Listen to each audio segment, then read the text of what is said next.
here at the Virgin Hotel in Vegas, formerly the Hard Rock. A lot of history here. We're checking it out, and look who we just spotted back there. It's Luke Rockhold, former Strikeforce and UFC middleweight champ. Now he's doing some bare knuckle. We're going to talk to him. We're going to catch him off guard. Here with Luke Rockhold. Luke, we saw this morning you got 7 miles in 1 hour, so that camp is in full steam right now.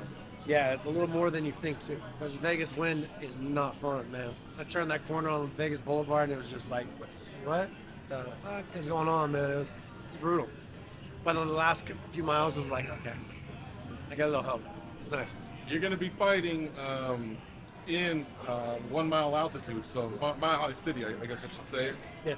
When do you take your camp that way so you can adjust? Soon. I'm going to go to Cheetah's fight and then I'm going to head right out there pretty much right after the next week. Not going to mess this one up. I'm going to spend at least 4.5, almost 5 weeks out there. And I've been doing a lot of like different chamber stuff like CVAC, which is a hypo. There's hyperbaric and then there's hypobaric. So it's elevation adaptation and just build up your cardiovascular system. So I'm taking the right steps this time and it's 2-minute rounds, you know what I mean? So it's quick, it's different, but I'm doing this one right. Who have you sought advice from, or just any words of wisdom in regards to preparing for bare knuckle? Obviously, there's no glove, Yeah. and it's a different type of cardio and approach. And so, has anybody been kind of like saying, "Hey, man, you know, let's talk for a bit"? I've been down that road. Yeah, I mean, I've been down that road too. Fighting is where it began for most of us.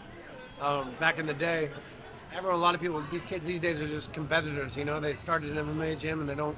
Not a lot of real fights, but not a lot of fights. But I also reached out to Alan Belcher said some things to me, and I reached out. I was just asking him some questions about doing what's going on, and the champ, you know, congrats, Alan.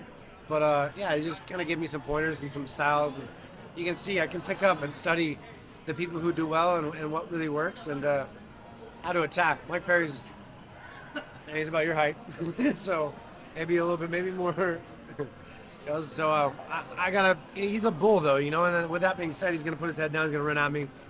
And you don't want to hit the top of the head. You want to aim me on a snipe, the chin and the neck and different shots, you know what I mean? And not bust your hands up. So strategizing in my head and just studying the best guys out there and taking what I can. I love how you guys are kind of chirping at each other, but to me it almost seems one-sided at times. You'll post something, and he's right there jocking, almost stalking. Are you kind of liking it? And is he getting you even more fired up, or how do you feel about that? It's all right. You know what I mean? I don't need to be more fired up. I'm going into a bare knuckle fight, and I'm putting it on the line. This is as real and as pure as it gets, and it's a different consciousness going in there. But I'm confident in my abilities to put this kid away. I don't think he understands the danger that's coming. And that's the thing that works to his advantage too. He doesn't understand danger. He's so fucking dumb. It makes him effective, but it also, I think it's going to leave me the opening to where I can fucking put this kid away. I'm big and I hit hard. I don't think you're ready. You know, I'm not an 80-year-old man you can knock the fuck out. You fucking piece of shit. I kind of forgot about that one, but I was reminded in my appearance that Fred, how pathetic you are.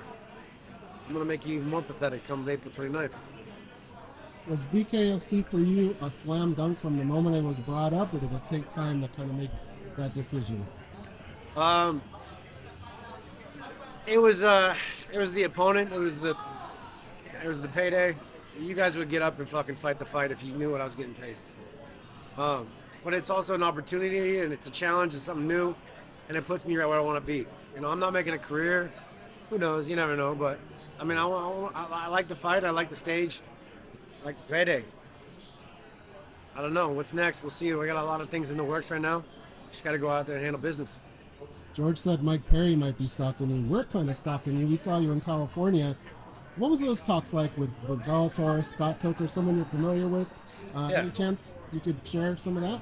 That was good. I mean, I had good conversations with PFL, good conversations with Bellator, and you know, realistically going into PFL at this time, it's not realistic. You know, it was like early April, and I needed time for my legs to heal, my ankle, just had surgery. and it's a light heavyweight, so I'd have to bulk up too. But I just want a break, man. I've had 2 surgeries on my leg, and I've had bad surgeries, ill-informed surgeries, and my leg needs a break.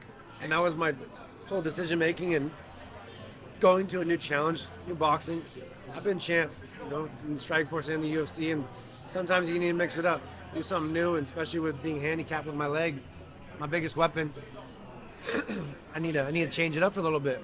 But do I still think I can compete at the top with a healthy body and a good training camp? Yeah, I think I can beat Pereira easy, for sure. Do I want to go through that process of like getting up to him? Not quite yet. I took 3 years off and did nothing. Just getting back to the Paulo Costa fight was a lot for me. Now I'm continuing to train. That was like my base point. Now I'm getting better.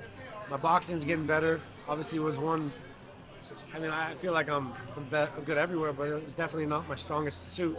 So it's time to get that up to par, put Mike away, and keep going. And you never know what's next. Last thing for me, since the last time we brought up the name Jake Paul, things are a little different. He suffered a loss. Things are a little different. Is that still a name you're interested in, or does that change things? Oh yeah, I mean I'm interested for sure. I mean he didn't get put away until he gets put away, and then he's not worth it. I think he went in there and did a little bit, but we'll see how he reacts and how he comes out for the loss. You know, he's already running away from Floyd, so we'll see. The mentality is not the mentality you want to see as a fighter. You're pulling those ones. Luke, real quick, you mentioned you're a former champion. We know that Strikeforce and UFC. If I'm not mistaken, didn't you defend your Strikeforce title here against Keith Jardine when it was Hard Rock? Yeah, I did. You're at the Virgin, which is forgot about the transfer. Yeah, Keith Jardine. Any memories from that particular? The only time I broke my hand. Okay. The only time I broke my hand. So I don't hit guys on the top of the head. That's what I remember. Yeah. That was Keith Jardine coming up. I remember I knocked him down and he tried to get back up and I hit him right on top of the head. I can feel that thing go. So strategize, it helps. That's a strategy right there for this fight. Right. You also teased it, so I'm going to follow up on it. The BKFC payday. Give us a ballpark. Give us anything. You said it would even get us out of bed to go out there and knuckle up. Is it that crazy? It's good. NDA. Look to your right. The camera one. Look to your right. See that number What'd you right say? there? No, sorry. To your right. What? See that jackpot?